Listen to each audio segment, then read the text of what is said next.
परिणता विभ्रतुगिरं न विद्मस्तत्तत्त्वं वयमिह तु यत्त्वं न भवसे गंगा तरंग रमणीय जटाकलापं गौरी निरंतर विभूषित वामभागं नारायण प्रेमनंग मदापहारं वाराणसी पुरपतिं भज विश्वनाथं भवानी शंकरो वंदे श्रद्धा विश्वास रूपिणौ याभ्यां विना न पश्यन्ति सिद्धाः स्वान्तस्थमीश्वरम्।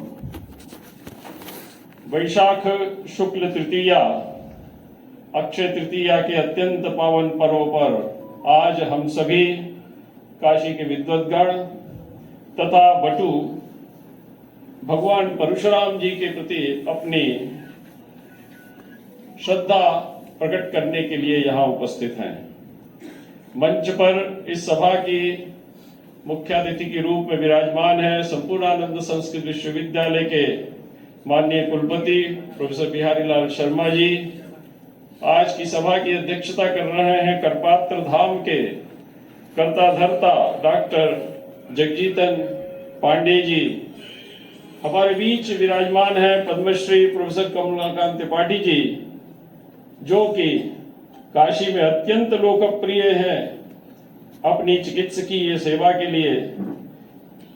संस्कृत विद्याधर विज्ञान संकाय के संकाय प्रमुख, साहित्य शास्त्र के मूर्धन्य विद्वान कवि आचार्य प्रोफेसर कौशलेंद्र पांडे जी, इंदिरा गांधी राष्ट्रीय कला केंद्र के पूर्व निदेशक प्रोफेसर विजय शंकर शुक्ल जी, इस संपूर्ण सभा के कर्ताधर्ता व्याकरण विभाग काशी हिंदू विश्वविद्यालय संस्कृत विद्याधर विज्ञान संकाय के प्रोफेसर ब्रजभूषण ओझा जी, न्यास के वरिष्ठ सदस्य पंडित दीपक मालवी जी तथा अपर मुख्य कार्यपालक डॉक्टर नीलेश मिश्र जी, सभा में उपस्थित समस्त वरिष्ठ विद्वज्जनों, आचार्य प्रोफेसर, हमारे पूज्य गुरुदेव आचार्य प्रोफेसर जयशंकर लाल त्रिपाठी जी, पूर्व संस्कृत संकाय प्रमुख प्रोफेसर झा जी, संपूर्णानंद संस्कृत विश्वविद्यालय के रामजीवन जी, धनंजय पांडे जी,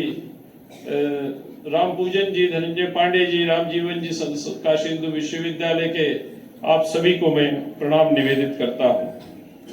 जैसा कि ओझा जी ने कहा कि हम सभी यहाँ संवेद स्वर में भारतीय परंपरा के संरक्षक भगवान परशुराम की जयंती मनाने जा रहे हैं। जैसा कि आप सबको विदित है, दशावतारों में भगवान परशुराम का छठा अवतार था और 7 जो चिरंजीवी हैं उनमें भगवान परशुराम का नाम भी लिया जाता है। अश्वत्थामा बलिर्व्यास हनुमानश्च विभीषणः कृपा परशुरामश्च सप्तैते चिरजीविनः। अतः भगवान परशुराम आज भी इस पृथ्वी पर विराजमान है और सभी को सत्पथ का प्रदर्शन करते चले आ रहे हैं। भगवान परशुराम के नाम पर यदि हम विचार करें तो परशुना कुठाराख्य शस्त्रेण रामः रमणम यस्य स परशुरामः, ये व्युत्पत्ति हमको मिलती है। दूसरी व्युत्पत्ति जो मिलती है वो परशुना रमयतीति, परशुना रमयति आत्मानमिति परशुरामः। रमयति के पूर्व में ये लगाया जाता है कि जितने भी अन्यायी शासक थे उन समस्त अन्यायी शासकों को नियंत्रित करके जो परशु के माध्यम से स्वयं को प्रसन्न रखते थे उनको परशुराम कहा जाता है। भगवान परशुराम की यदि उत्पत्ति को हम देखते हैं तो उसके मूल में विराजमान है परमपिता परमेश्वर ब्रह्मा जी। ब्रह्मा जी से भृगु जी का उत्पन्न हुआ, भृगु महर्षि का उत्पन्न हुआ, भृगु से च्यवन का, च्यवन से और्व का, और्व से ऋचिक का और ऋचिक से जमदग्नि जी का, जगदम्नि महर्षि का जन्म हुआ और जगदम्नि और माता रेणुका के पुत्र के रूप में भगवान परशुराम महाविष्णु के छठे अवतार के रूप में पृथ्वी पर धर्म की प्रतिष्ठापना के लिए जन्म लेते हैं। आपका वंश भृगुवंश था। भृगुवंश अग्नि का उपासक वंश माना जाता है। स्वर्ग से अग्नि को लाकर सोम यज्ञ का संपादन करने के लिए भृगुवंश की प्रसिद्धि मानी जाती है।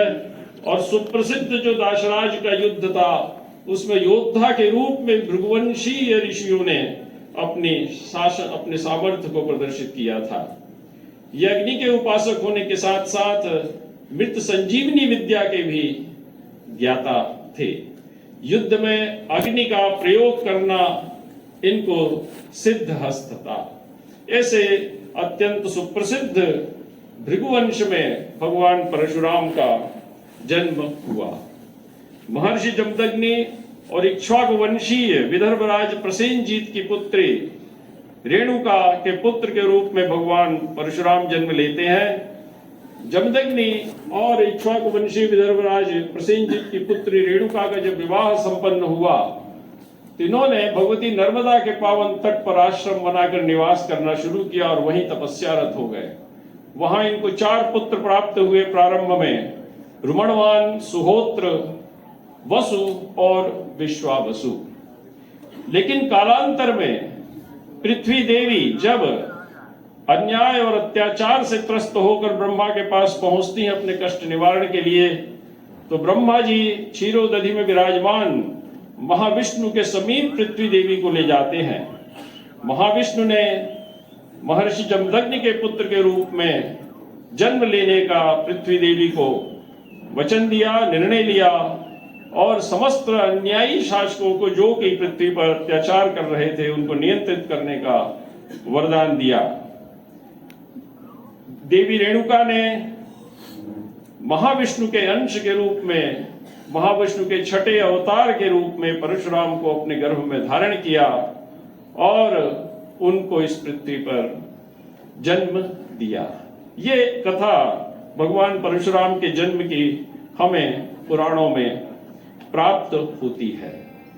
इनमें ब्रह्म तेज भी था और इनमें छात्र तेज भी था।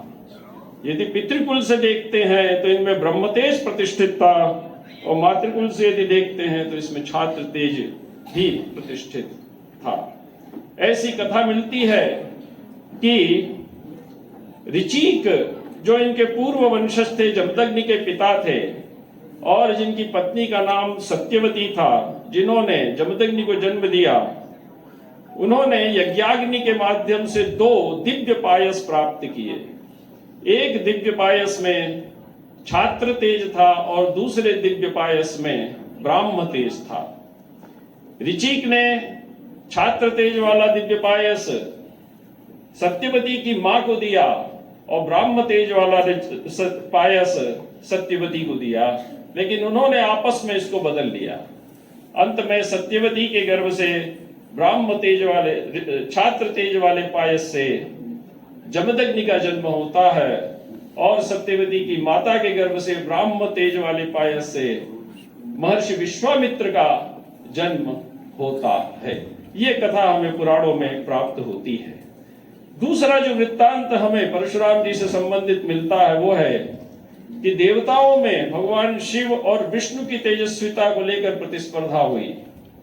ब्रह्मा जी को देवताओं ने अपनी इच्छा से परिचित कराया तो ब्रह्मा ने 2 दिव्य धनुषों का निर्माण किया। एक धनुष उन्होंने भगवान शंकर को दे दिया और दूसरा धनुष उन्होंने महाविष्णु को दे दिया। दोनों में संघर्ष हुआ। अंत में भगवान शिव का जो धनुष था वो शिथिल पड़ा और भगवान शिव ने वह धनुष विदेहराज जनक को दे दिया, जिसके भंग होने से भगवान राम का भगवती जानकी से विवाह हुआ था।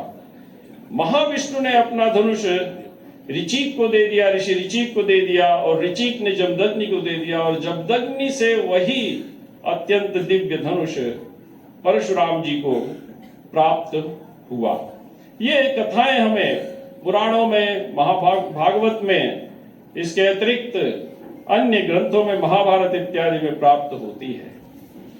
महाभारत के वन पर्व में परशुराम जी से जुड़ी एक और कथा प्राप्त होती है, जिस कथा को लेकर विद्वानों में बहुत विचार किया जाता है। वह है माता रेणुका की मृत्यु की कथा। चित्ररथ शाल्व नरेश और उसकी पत्नी को जल क्रीड़ा करते हुए माता रेणुका देखती हैं। उसके कारण उनको भगवान जमदग्नि की पूजा के निमित्त जल ले जाने में विलंब होता है। जमदग्नि नाराज हो जाते हैं। वे अपने ज्येष्ठ पुत्रों से, जो 4 ज्येष्ठ पुत्र से, उनसे माता का शिरच्छेद करने को कहते हैं, वो मना कर देते हैं। अंत में वो परशुराम से कहते हैं, तो परशुराम उसका शिरच्छेद कर देते हैं। जहि माम मातरम पापाम माम च पुत्र व्यथाम कृताः तथा आदाय परशुम रामो मातुश्शिरो हरत। ये हमको पुराणों में कथा मिलती है। पिता का कोप शांत होता है, वे प्रसन्न हो जाते हैं और परशुराम को वरदान देते हैं। वे कहते हैं, वृणीष्व कामान धर्मज्ञ यावतो वांछसे हृदा। तुम्हारे मन में जितनी कामनाएं हैं, उन सभी कामनाओं को आज मुझसे मांग लो। यहां पर विचार करने का प्रश्न है। अब तक जो भी घटना घटी, वो घटी अत्यंत ही मार्मिक थी, अस्वीकार्य थी। लेकिन इसके आगे परशुराम का जो चरित्र है, वो चरित्र बहुत ऊंचा उठ जाता है। जब पिता ने उनसे कहा कि तुम्हारे हृदय में जितनी कामनाएं हैं सब मांग लो, सारे वरदान मांग लो, तो उन्होंने सबसे पहले क्या कहा? सबब्रे मातुरुत्थानम। सबसे पहले उन्होंने कहा कि मेरी मां जैसे पहले इस जगह विराजमान थी, उसी प्रकार उठकर खड़ी हो जाए और विराजमान हो। लेकिन केवल वो जीवित न हो जाए, अस्मृतिंच वधस्य वै। उनका जो वध हुआ है उसकी स्मृति उनको न रहे, क्योंकि यदि उसकी स्मृति होगी तो महर्षि जमदग्नि के प्रति और मेरे प्रति, पुत्र के प्रति, दोनों के प्रति उनका भाव कभी भी समान नहीं हो पाएगा। तो सबब्रे मातुरुत्थानम अस्मृतिंच वधस्य वै पापेन तेन चास्पर्शम। मैंने पातक किया है शिरच्छेद करके, तो मुझको इस पातक से भी आप मुक्ति दिलाइए। ये भी वरदान उनने मांगा। केवल इतने मात्र से मुझको नहीं हो सकती। और भातृणाम प्रकृतिं तथा। और इन भाइयों ने भी इस दृश्य को देखा है। ये भाई भी प्रकृतिस्थ हो, अर्थात इनके मन में कहीं भी इस घटना का कोई भी अंश विराजमान न रहे। इतना ही नहीं, उन्होंने फिर कहा, अप्रतिद्वंदिताम युद्धे। कोई मेरे सामने युद्ध में खड़ा न हो सके। दीर्घायुष्च भारत। और एक लंबी उम्र उन्होंने अपने पिता से मांगी। ददौच सर्वान कामांस्तान जमदग्निर्महात्माः। जमदग्नि ने उनको अपनी सारी जितनी भी इच्छाएं थी, उन सारी इच्छाओं को उन्होंने पूरा कर दिया। ये कुछ वृत्तांत हमें पुराणों में भगवान जमदग्नि से जुड़े हुए प्राप्त होते हैं। एक बात जान रखिएगा कि इनके वंश में केवल संघर्ष की कथा ही नहीं है। जब हम महाभारत में जाते हैं तो आदि सभा, वन विराट, उद्योग, भीष्म और द्रोण पर्व में जब हम पहुंचते हैं, जो कि दूसरे सेनापति थे युद्ध के, तो वहां हमें प्राप्त होता है कि जमदग्नि ने जब देखा कि संपूर्ण पृथ्वी को पांडव रहित करने के लिए द्रोणाचार्य महाविनाश की ओर अग्रसर है युद्ध में, तो वो अन्य ऋषियों के साथ स्वर्गलोक से अवतरित होते हैं और द्रोणाचार्य से कहते हैं कि आप पातक कर रहे हैं, आपको ब्रह्मास्त्र दिया गया है और उस ब्रह्मास्त्र से आप उसी के साथ युद्ध करें जिसने कि स्वयं ब्रह्मास्त्र धारण किया हो। ब्रह्मास्त्र धारण करने वाला ब्रह्मास्त्र धारण करने वाले के साथ ही युद्ध करे, लेकिन आप इस ब्रह्मास्त्र से उनका वध कर रहे हैं जो कि ब्रह्मास्त्र युक्त नहीं है। आपके द्वारा किए गए इस पातक से रोकने के लिए हम यहाँ आपके सम्मुख उपस्थित हुए हैं। उन्होंने कहा कि आपका समय आ गया है अब पुनः स्वर्गलोक चलने के लिए, इसलिए आप हमारे साथ स्वर्गलोक चले। उन्होंने कहा, त्यजायुधम अमोघेशो तिष्ठ वर्त्मनि शाश्वते परिपूर्णश्च कालस्ते वस्तुम लोकेद्य मानुषे। मनुष्य लोक में रहने का आपका समय पूरा हो चला है। अब आप द्रोणाचार्य जमदग्नि ने कहा हमारे साथ स्वर्गलोक चलिए। यदेत दीर्घशम विप्रकृतम कर्म न साधु तत् यस्यायुधम रणे विप्रद्रोणमा त्वं चिरम कृथा। इस प्रकार से अपने आयुध से निरीह लोगों को इस युद्ध में आप न मारिए। यही समय था। और इसी समय द्रोण ने युधिष्ठिर से पूछा कि अश्वत्थामा जीवित है या नहीं, क्योंकि द्रोणाचार्य को युधिष्ठिर पर विश्वास था कि यदि तीनों लोकों का साम्राज्य भी युधिष्ठिर को दे दिया जाए तो युधिष्ठिर झूठ नहीं बोलेगा, उसको लालच दे दिया जाए तो युधिष्ठिर झूठ नहीं बोलेगा। संदेह्यमानो व्यथितः कुंती पुत्रम युधिष्ठिरम अहतम वा हतम वेति प्रपृच्छ सुतमात्मनः स्थिरा बुद्धिर्हि द्रोणस्य न पार्थो वक्ष्यते नृतम्। यह पार्थ है, ये झूठ नहीं बोलेगा। त्रयाणामपि लोकानाम ऐश्वर्यार्थे कथंचन। इसके बाद भगवान श्री कृष्ण ने युक्ति खेली और भगवान श्री कृष्ण ने युधिष्ठिर को सतर्क किया। ततो निष्पांडवाम उर्वीं करिष्यन्तम युधाम प्रतिम द्रोणम ज्ञात्वा धर्मराजम गोविंदो व्यथितो ब्रवीत। भगवान श्री कृष्ण व्यथित हुए और उन्होंने युधिष्ठिर से कहा, सभवान त्रातुनो द्रोणात् सत्याज्ञातोनृतम सत्याज्ञायोनृतम वचः अनृतम जीवितस्यार्थे वदन्नस् पृच्छते नृतैः। यदि आप अपने प्राणों की रक्षा के लिए झूठ भी बोलते हैं तो उसको झूठ नहीं माना जाता है। ये कथा बड़ी वहां पर जमदग्नि की कथा है जो कि युद्ध से रोकते हैं। रघुवंश महाकाव्य में वो वृत्तांत महाकवि कालिदास ने बड़े ही ललित रूप से प्रस्तुत किया है। जब जनक जी के सभा में धनुष भंग के उपरांत भगवती सीता के साथ भगवान राम का विवाह संपन्न हो जाता है। चारों भाइयों को बहुओं के साथ लेकर अयोध्याधिपति दशरथ जी वापस लौटते हैं। तभी मार्ग में अभूतपूर्व विघ्न उपस्थित होता है, अनेक अपशगुन उपस्थित होने लगते हैं। उन अपशगुनों को देखकर दशरथ भयभीत हो जाते हैं। लेकिन तभी एक दिव्य तेज आसमान से उतरता हुआ दिखाई देता है। वो दिव्य तेज था कौन? परशुराम। तो महाकवि कालिदास कहते हैं, पितृमंशम उपवीत लक्षणम मातृकम च धनुरूर्जितम ददत् ससोम एव धर्म दीधितिः सद्विजव्वैव चंदनद्रुमः। एक ही मणि आप हार में लगा दीजिए और एक ही मणि आप सर्प के मस्तक पर बैठा दीजिए, तो एक ही राम शब्द राम के साथ भी जुड़ा था, दाशरथी राम के साथ, और वही राम शब्द परशुराम के साथ भी जुड़ा हुआ था।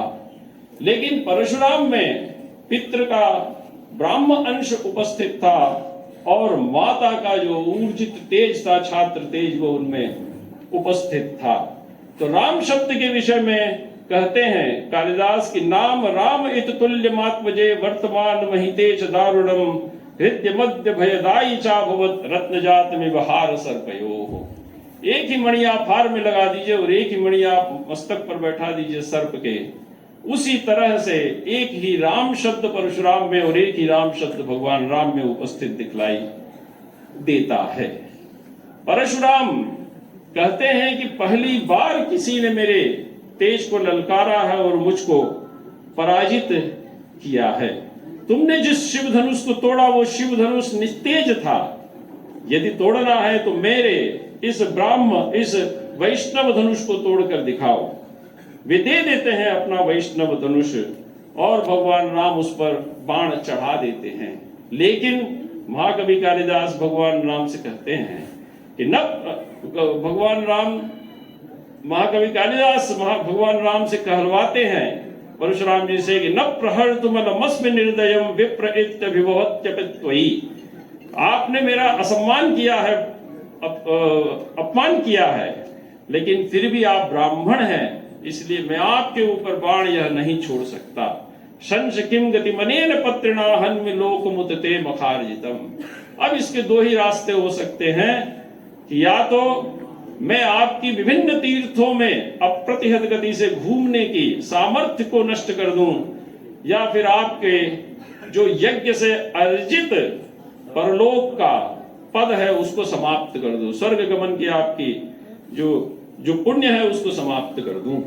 तो यहाँ पर वो कहते हैं कि आप मेरी तीर्थ यात्रा की गति को नष्ट न करें, भले ही आप स्वर्ग का यज्ञार्जित परलोक गमन का मेरा रास्ता बंद कर दे।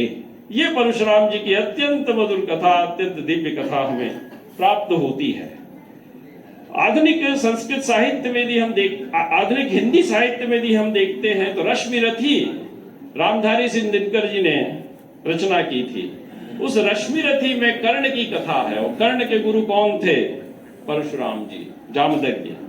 वहां पर जो वर्णन मिलता है रश्मिरथी में वह अत्यंत अद्भुत वर्णन है।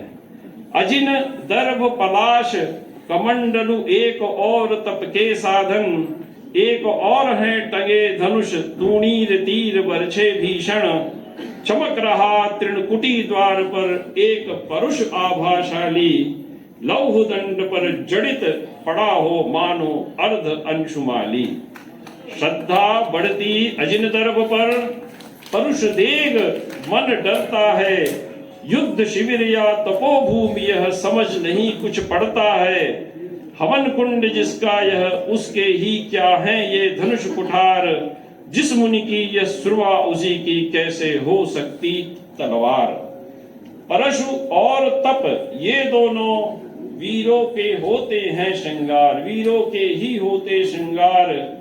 क्लीब न तो तप ही करता है न तो उठा सकता तलवार, तप से मनुज दिव्य बनता है षड विकार से लड़ता है, तन की समर भूमि में लेकिन काम खड्ग ही करता है। मुख में वेद पीठ पर तर्कस, कर में कठिन कुठार विमल, शाप और शर दोनों ही थे जिस महान ऋषि के संबल। यह कुटीर है उसी महामुनि परशुराम बलशाली का, भृगु के परम पुनीत वंशधर व्रती वीर प्रण पाली का। कवि कोविद विज्ञान विशारद कलाकार पंडित ज्ञानी, कवि कोविद विज्ञान विशारद कलाकार पंडित ज्ञानी, कनक नहीं कल्पना ज्ञान उज्ज्वल चरित्र के अभिमानी। इन विभूतियों को जब तक संसार नहीं पहचानेगा, इन विभूतियों को जब तक संसार नहीं पहचानेगा, राजा से अधिक पूज्य तब तक न इन्हें वह मानेगा। ये आज की परिस्थिति की ओर संकेत किया है महाकवि ने। तो ऐसे परम पूज्य भगवदंश छठे अवतार के रूप में, हम सब के रूप में, प्रत्यक्ष रूप में विराजमान, अन्याय के प्रतिकार कारक भगवान परशुराम की जयंती पर मैं उनके श्री चरणों में प्रणाम करता हूं।